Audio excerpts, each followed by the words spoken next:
De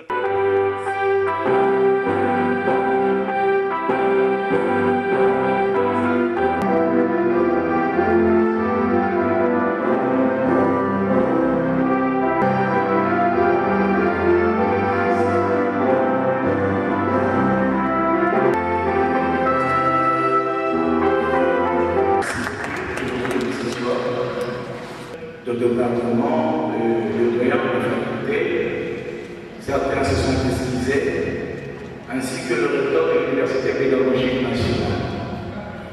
Alors le recteur des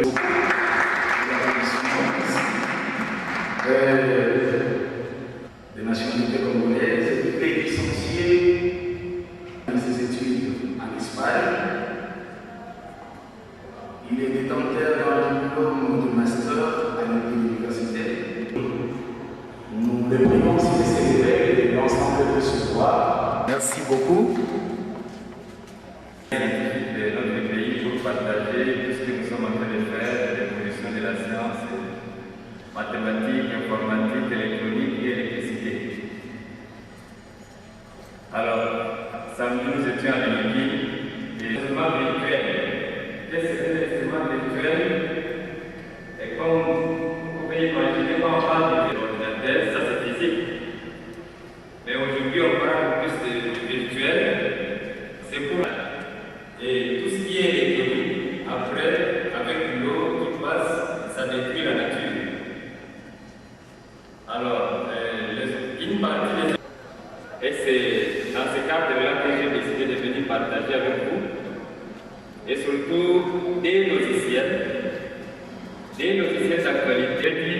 Je vais détailler un peu les instruments virtuels, la biosimuline, les normes sur la qualité de l'énergie électrique, qui est mon domaine. La description des hardware, c'est que j'ai utilisé l'ensemble de l'ordinateur, comme notre ordinateur ici, une station de travail équipée d'un logiciel d'application ici. Le logiciel d'application, c'est la biosimuline, des logiciels de transition. Dans la carte ne reçoit que plus ou moins moins. Ici, c'est ce que nous pouvons faire avec un instrument virtuel. Dans votre cas, surtout, ici à l'hiver, pour l'orientation et l'enseignement, je pense qu'avec les instruments virtuels, mais sur place, les instruments virtuels, pour que les étudiants puissent voir ce qui se passe. Dans tous les domaines, on voit, on peut faire des opérations et des derniers logiciels. Et les logiciels, ce sont les informaticiens qui sont en train de créer en relation avec les médecins.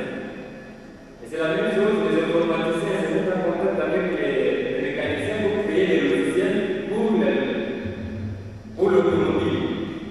Avec les électriciens, c'est ce que nous sommes en train de faire. Avec les électriciens et les électriciens, nous essayons de contrôler, nous essayons de mesurer et nous essayons. Ça ne prend plus le temps comme à l'époque des langages C, à l'époque des anciens logiciels informatiques pour créer des applications. Avec ça, par exemple, nous on a fait plus ou moins une année pour monter un système sophistiqué qui répond aux besoins. Si on utilisait les anciens logiciels, ça pouvait nous prendre 3 ans. Donc, utiliser dans un ordinateur. On fait avec les disques durs qui est grand, on peut stocker beaucoup d'éléments de ce que nous sommes en train de faire. Ce premier logiciel que je présente, qui est l'ABIO, c'est un logiciel d'application d'instrumentation plus particulièrement destiné à l'acquisition de données. Parce que l'ABIO, pour utiliser ça bien, il faut avoir un capteur qui capte le signal et comme vous le savez, ça peut être un capteur de mouvement. Et nous qui sommes à l'extérieur, ça fait mal de voir un grand pays comme le Congo rester derrière les petits pays comme le Congo-Brazzaville, comme l'Angola, Le roi d'Espagne, je croyais qu'on arrête les enfants qui se baladent avec l'eau, parce que l'exemple de l'eau arrive quand on amène l'eau. On dit, ce n'est pas de bonne qualité cette eau, il ne faut pas boire ça. Et c'est la même chose avec l'énergie électrique. La SNEP qui nous produit l'énergie électrique jusqu'à présent, une société d'État, ça doit répondre à plusieurs conditions. Entre autres, on nous dit la valeur nominale. Il y a des associations qui disent, je pense, si le courant n'arrive pas à 220 volts, ça doit décrire quelque part les composants ou les composants ne répondent pas, ça ne fonctionne pas bien. L'idéal, le courant est propre. Mais quand le courant sort du transformateur, ça arrive chez vous, ça arrive chez moi à l'IPN, le courant analyse la distorsion de notre signal, c'est nous. Moi, je ne suis pas dans l'enceinte de l'IPN, vous avez des ordinateurs qui ont l'électronique de puissance et dedans il y a des composants les composants qui ont besoin de l'énergie propre, mais ces mêmes composants produisent des harmoniques. Et à la sortie, vous avez les courants, surtout les courants, quand ça rentre à la source. Et nous nous sommes mis là-dedans pour voir comment remédier. Et comment remédier? Il y a les gens qui ont réfléchi avant nous et qui nous ont proposé la norme qu'on appelle norme IN 50160. Et la norme IE 560 nous donne, si ça s'ouvre ici, on appelle ça NIMAX. NIMAX, c'est la partie des configurations pour configurer tout ce qui est matériel, surtout dans la médecine. Les médecins aussi ont beaucoup besoin de ça. La physique, la géographie, je vous donne une information, il y a un ingénieur français qui vient de découvrir, à partir d'une équipe qu'il a montée, à partir de la France, qu'au Kenya, ils ont l'eau qui peut vivre. Tous les Kenyans peuvent vivre plus ou moins 150 ans avec une couche d'eau qu'il a découvert. On utilise. Et c'est d'actualité, ça nous pousse plus à aller réfléchir. On a la face avant, on a la face arrière, on plante encore, on met, et à partir de là, on utilise. Voilà un peu pour ne pas vous laisser longtemps la météo. Merci beaucoup. Est-ce qu'on peut et avec la connaissance aussi de l'ingénieur, nous passons directement pour ne pas organiser la parole à cette question. Soyez conscients. Je voulais remercier M. Sim pour l'informer qu'effectivement, au niveau du département, nous avons des équipements comme ça aussi. Parmi les lots des équipements que l'IPN vient de recevoir, il y a l'ABIU qui est là, avec les capteurs sondes type Cobra. Nos capteurs sont déjà dans le module Cobra. Il suffit seulement de le relier, de le programmer. Vous pouvez tracer toutes les courbes du phénomène. Ici, il y a même des courbes en route. Vous installez l'équipement Cobra. Le capteur, il communique directement avec le portable qui est configuré avec la vue et vous pouvez prélever les données. Est-ce que vous avez aussi des logiciels qui font du montage électronique? Parce que celui que vous avez présenté, on peut l'utiliser dans tous les domaines. Et comment on peut s'en approprier? Est-ce que c'est un free ou c'est commercial? Merci. Merci. Mais je suis brièvement contre-disposé.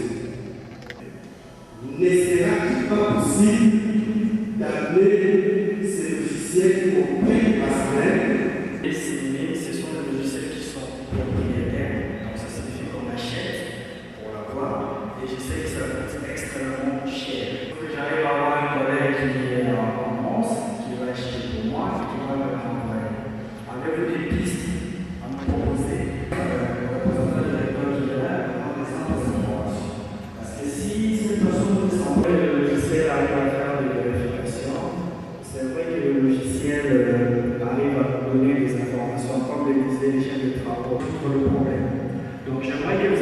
aussi à nous proposer des pistes et des solutions par rapport. Ils ont tellement réduit avec les FPGA qui jouent un grand rôle. Il y a réduction des composants pour que cela des jours ne soit pas gros. Et c'est très efficace, c'est très sensible. Et avec les logiciels, les labs et les MATLAB, on peut facilement programmer que s'il y a telle chose, nous pouvons avoir telle réaction. Et c'est vrai. C'est vrai que la SNEP va faire un effort et je vois les câbles qui passent, on fait les nez comme ça. Il y a déjà fuite. Et comme vous pouvez imaginer que la SNEP perd plus d'énergie en route que dans la... ça doit être 40 à 46%. Il faut d'autres composants pour rectifier, pour corriger alors l'énergie propre, c'est lié aux panneaux solaires, c'est lié aux éoliennes, mais là et les logiciels sont là seulement pour accompagner, pour voir, pour prendre des décisions, pour accompagner. C'est lui qui s'en dit. Si les choses de programmation, je suis à l'aise. Moi, la programmation, ça jaune. Les drones, ça c'est. Attendez. L'industrie. Normalement, on s'attend aux clients, pour dire aux clients, pour payer la je pense que j'ai répondu à quelques questions. Merci beaucoup. Un peu d'applaudissements pour au moins la prière, tout est bien, tout finit bien.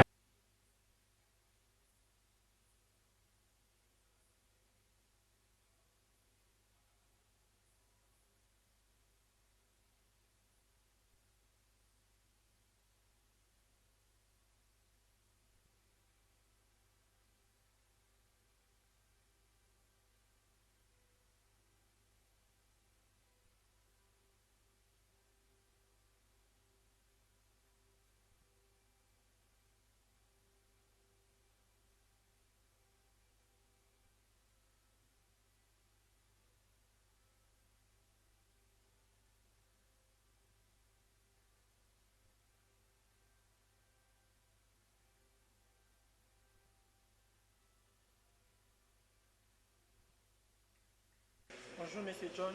Bonjour. Nous voulons savoir votre réaction par rapport à la conférence d'aujourd'hui et votre réponse. Bon, arriver chez moi, c'est une joie de partager ce que j'ai appris et surtout que, avec les intentions que j'ai de venir en aide dans le domaine où je suis spécialiste. C'est toujours bien de partager avec les autres et les écouter aussi. C'est ça qu'on a fait. Et je pense que c'est une bonne chose pour eux et pour moi. Les gouvernements qui vont vous écouter ou vous voir dans votre poste d'adviseur, qu'est-ce que vous pouvez leur dire par rapport à votre rapport sur l'informatique ici au Congo? Bon, si je suis là aussi, c'est en suivant un peu ce que nous avons commencé. J'ai été invité à la table ronde de Bruxelles et j'ai participé là-bas. Je suis arrivé pour proposer dans mon domaine, surtout les domaines qui posent problème dans ce pays, le domaine de l'électrification. Je pense que partager avec les scientifiques dans un premier temps et revenir dans quelques mois, partager avec les autorités pour améliorer quelque chose dans notre pays, ça a toujours été une bonne chose. Améliorer quelque chose dans son propre pays, c'est toujours une bonne intention, mais ça dépendra de ceux qui vont nous accueillir, d'accepter que nos propositions, comme ils ont dit, que la diaspora souvent ne rentre pas. Et je pense que la plupart des Congolais qui sont à l'étranger essayent de revenir aussi pour proposer des choses. Et s'ils nous aident à entrer dans le système, ça sera une bonne chose. Votre dernier mot? Aux scientifiques et aux étudiants, je demande une ouverture, qu'ils essayent d'entrer en contact, d'utiliser l'Internet, d'entrer en contact avec les autres institutions. Ils sont nombreux parce que la science, ça se distribue. Et à travers le monde, personne ne cache la science, ça se distribue. Donc, s'ils peuvent sortir et par l'Internet et collaborer avec les autres scientifiques, ça peut améliorer beaucoup de choses sur le plan sanitaire, sur le plan social, sur le plan... Donc c'est sortir. Ils doivent sortir. Moi, comme je parle avec les scientifiques, je reste avec les scientifiques pour le moment. Quand on va aller avec les techniciens sur le terrain, je vais aussi beaucoup parler avec les techniciens, que je remercie parce que sans eux, ce pays ne sera pas ce qu'elle est aujourd'hui. Donc les techniciens ont beaucoup fait, les gens de la SNEL, on remercie beaucoup, mais on a encore beaucoup à faire. Donc beaucoup de formations, beaucoup d'informations et beaucoup de partage. Merci. Merci.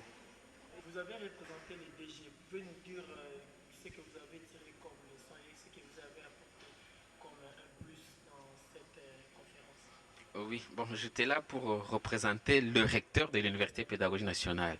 Je crois que cette conférence était pour nous aussi une unité de mesure, comme on le dit dans le langage populaire.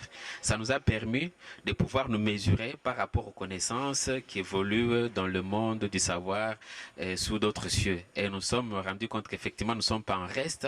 Et l'Université pédagogique nationale, avec tout ce que nous avons déjà comme matériel, comme laboratoire, nous sommes en train d'emboîter les pas, toutes les connaissances qui évoluent dans le monde informatique. Merci beaucoup. République démocratique du Congo, nous sommes très en retard.